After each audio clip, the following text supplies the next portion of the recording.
The first announcement of the Passion, a shock for the disciples. Imagine, dear listeners, the dusty roads of Galilee nearly 2,000 years ago. The scorching sun beats down on the shoulders of a group of men following their master, Jesus of Nazareth. The atmosphere is electric.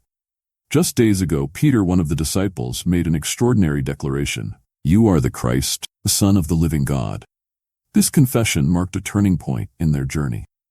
But what they don't yet know is that the real shock is yet to come. We are at a pivotal moment in history. The disciples are walking a path they think they know, but Jesus is about to reveal a truth that will shatter all their expectations. This is the beginning of what we now call first announcement, the Passion. To understand the impact of this announcement, let's dive into the context of the time. First-century Judea is a veritable political and religious powder keg. Under the yoke of Roman occupation, the Jewish people are waiting with growing impatience for the coming of the promised Messiah. But what kind of Messiah? In the popular imagination, shaped by centuries of oppression and prophetic promises, the Messiah was supposed to be a powerful king, a liberator who would drive out the Romans and restore Israel's glory.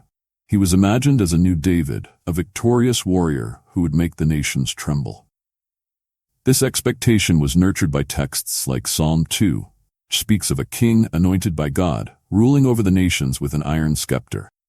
Jesus' disciples, children of their time, shared these hopes.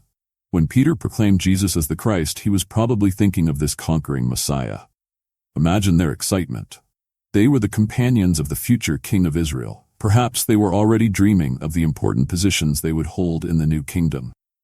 James and John, the sons of Zebedee, would even go so far as to ask for the places of honor at Jesus' right and left in his kingdom. But Jesus had a completely different conception of his messianic mission. And it's this radically different conception that he's about to reveal, shattering all their expectations. Listen carefully, dear friends, for we're coming to the heart of our story.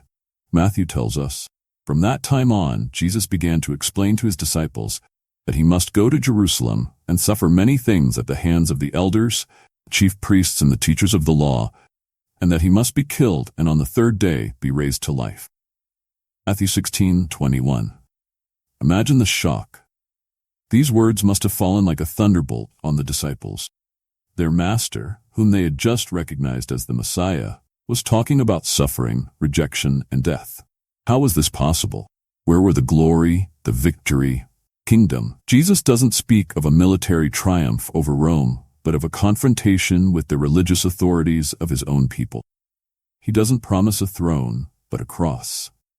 And although he mentions the resurrection, disciples are too stunned by the announcement of his death to really hear it. This announcement is revolutionary in several ways. It introduces the idea of a suffering Messiah, concept foreign to the dominant Jewish thought of the time. Although some Old Testament texts like Isaiah 53 speak of a suffering servant, these passages were generally not interpreted as referring to the Messiah. It reveals that Jesus' mission is not only about Israel, but has a universal scope. His death and resurrection will have implications for all of humanity. It announces the resurrection, an event that goes beyond all messianic expectation. The idea of an individual resurrection before the general resurrection at the end of times, unheard of. It shows that Jesus' main conflict will not be with political powers, Rome, but with the religious authorities of his own people. Peter's reaction to this announcement is immediate and passionate. Matthew tells us, Peter took him aside and began to rebuke him. "Never, Lord," he said, "this shall never happen to you." Matthew 16:22. Can you imagine the scene? Peter, who has just confessed Jesus as the Christ, now dares to rebuke him. His gesture is both audacious and touching. He acts out of love for his master, unable to accept the idea of his suffering and death. Peter, like the other disciples, is a prisoner of his conception of the Messiah. He cannot conceive that God's plan might include the suffering and death of the one he recognizes as the Son of God. Jesus' response is scathing. "Get behind me, Satan. You are a stumbling block to me. You do not have in mind the concerns of God, but merely human concern." These harsh words may shock us, but they reveal the crucial importance of this moment. In rejecting the idea of a suffering Messiah, Peter unwittingly echoes the temptation that Jesus faced in the desert to accomplish his mission without going through the cross. Jesus recognizes in Peter's well-intentioned words the voice of temptation, seeking to turn him away from his mission.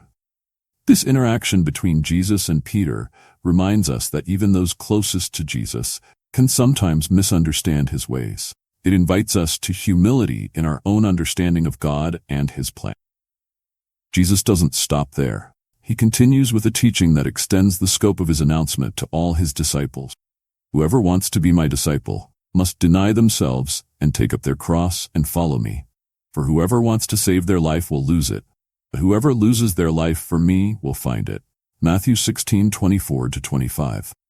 These words are a challenge not only to the disciples of the time, but to all who would follow Jesus through the ages. They invite us to deep reflection. What does it really mean to follow Christ? Denying oneself doesn't mean denying our personality or individuality.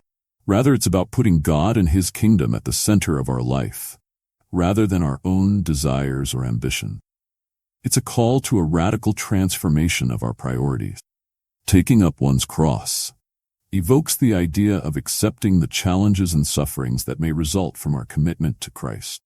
In the context of the time, the cross was a symbol of shame and death. By using this image, Jesus prepares his disciples for the possibility of persecution and rejection. Paradoxically, Jesus affirms that it's in losing one's life for him that one truly finds it. This idea of dying to self to find true life is a central theme of Jesus' teaching. It suggests that it's in giving ourselves fully to God and others that we discover our true identity and true purpose. Jesus' announcement of the Passion has profound theological implications. It redefines the nature of the messianic mission and, by extension, the very nature of God, a suffering Messiah. This idea, although present in some Old Testament passages like Isaiah 53, was not predominant in Jewish thought of the time. It challenges the image of a God who manifests himself only in power and glory, revealing a God who chooses the way of humility and sacrifice. The eschatological dimension. The announcement of the resurrection introduces an eschatological dimension to Jesus' mission. It suggests that his death is not an end, but a passage to a new reality, prefiguring the final resurrection promised to all believers. The disciple paradigm, the call to take up one's cross, establishes a direct link between Jesus' destiny and that of his disciples. It suggests that Christ's path becomes the model for Christian life, inviting each believer to participate in some way in the Paschal mystery. Redemption through sacrifice. The idea that Jesus' death has redemptive value begins to emerge. Although the disciples don't yet fully understand it, Jesus suggests that his death will have a salvific effect for humanity. The universality of the mission. Although Jesus primarily addresses Israel, the announcement of his death and resurrection has universal implications, prefiguring the Church's worldwide mission. Dear listeners, you may be wondering, what does this announcement of the Passion mean for us today, 2,000 years later? How can these words of Jesus illuminate our daily life, reevaluating our expectations? How often do our prayers resemble those of a well-intentioned Peter, asking God to remove all suffering from us? The announcement of the Passion reminds us that God's way is not always the one we imagine or wish for. It invites us to a mature faith, capable of embracing the mystery of a God who sometimes reveals himself in weakness and adversity. The call to self-giving. In our modern society, where the pursuit of comfort and personal well-being is often elevated to a supreme value, Jesus' call to take up one's cross resonates in a particular way. It invites us to a life of self-giving and service, which may go against dominant values. Redefining success. The world often measures success in terms of wealth, power, or fame. Jesus' example offers us another measure, that of sacrificial love and service to others. How could this transform our approach to life, work, relationships? Embracing vulnerability. In a culture that values strength and independence, the image of a suffering Messiah invites us to recognize and accept our own vulnerability. It reminds us that it's often in our moments of weakness that we are most open to God's grace and the compassion of others. Perspective of resurrection. The announcement of the resurrection, even if often overlooked in this passage, offers a perspective of hope.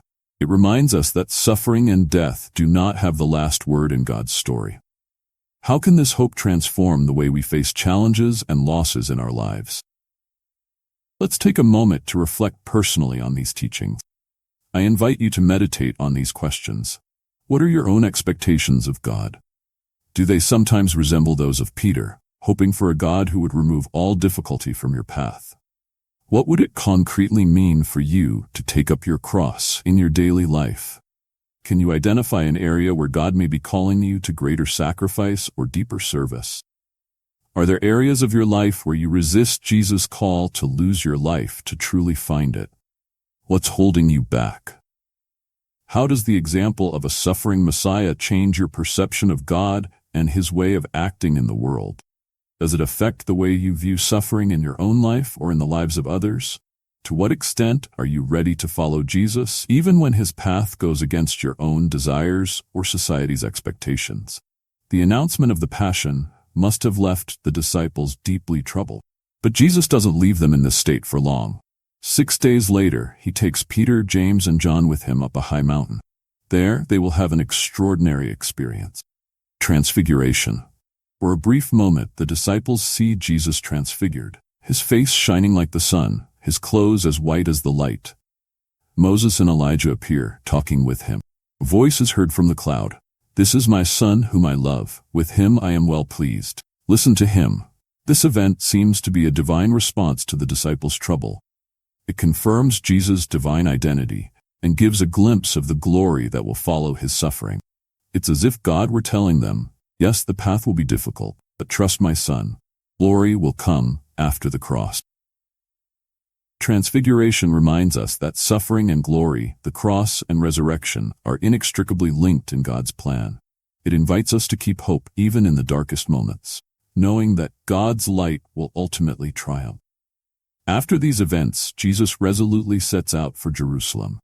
He knows what awaits him, but he moves forward with determination. This journey to Jerusalem is not just a geographical movement, it's a spiritual path, a march towards the fulfillment of his mission. Along this path, Jesus continues to teach his disciples and prepare them for what is to come. He repeats the announcement of his passion several times, but the Gospels tell us that the disciples do not understand or refuse to understand. This journey to Jerusalem reminds us that sometimes, in our own life of faith, we must face challenges we would prefer to avoid. Like Jesus, we are called to move forward with courage and confidence, even when the path seems difficult or frightening. Despite Jesus' repeated explanations, the disciples continue to misunderstand his mission.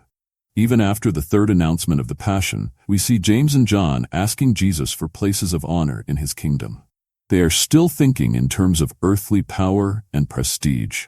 This persistent misunderstanding of the disciples reminds us that spiritual growth is often a slow and difficult process.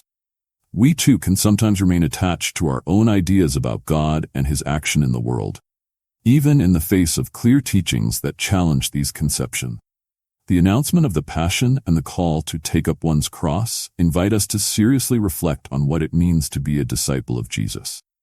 Not a call to an easy or comfortable life, but to a life of service, sacrifice, and radical love. In our modern world, this call can take different forms. In our professional life, this could mean choosing integrity over easy gain, or using our skills to serve others rather than for our personal profit alone. In our relationships, taking up one's cross could translate into forgiveness offered to those who have hurt us, or patience and love towards difficult people. In our social engagement, this could involve taking a stand for justice and truth, even when it exposes us to criticism or rejection. In our spiritual life, this could mean dedicating time to prayer and meditation on God's Word, even when we are tempted to let ourselves be absorbed by the distractions of the world. It's crucial to note that Jesus' announcement of the Passion always includes the promise of resurrection. This promise offers a perspective of hope that transforms our understanding of suffering and life's challenges.